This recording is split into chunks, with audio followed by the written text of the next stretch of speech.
You are so right. Marines don't quit. But this Marine, so attuned to the chain of command, resigns when he feels he can't carry out the orders from his commander-in-chief, and only under those circumstances.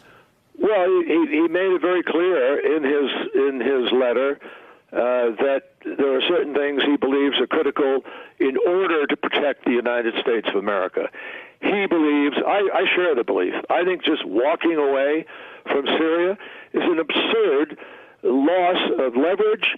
It is an insult to people who put their lives on the line there, to simply say, oh, okay, I'm out of here, but without any process, without honoring the nature of decision-making about big decisions that affect security and nation and credibility. And none of that is evidenced here. I remember months ago, Senator Corker, the chairman of the Foreign Relations Committee, said that the White House is an adult daycare center. People all through the Congress know this, Brian. People in our nation know it. They've read Bob Woodward's book. They read the Wolf book. There is no secret about how chaotic this is, and increasingly there is no secret about how corrupt it is.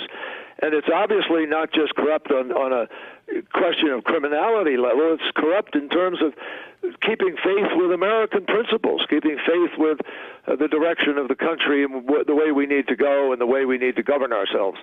So I think, this is a continuation of a crisis that too many people have been too content to live with.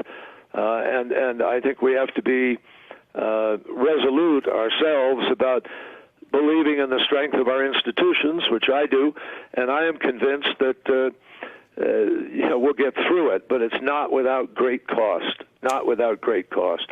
And by the way, pulling out, I don't know. I was, have listened to the bragging about the God-given ability to be the best negotiator in the world, but he doesn't negotiate. He walks away from the TPP, gets nothing.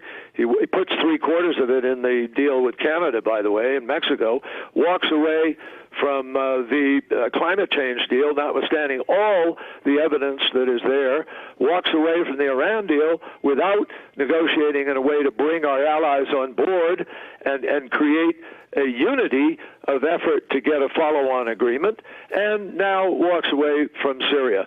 So this is the great walk-away presidency, and I think people are going to notice it. Hey there, I'm Chris Hayes from MSNBC. Thanks for watching MSNBC on YouTube. If you want to keep up to date with the videos we're putting out, you can click subscribe just below me, or click over on this list to see lots of other great videos.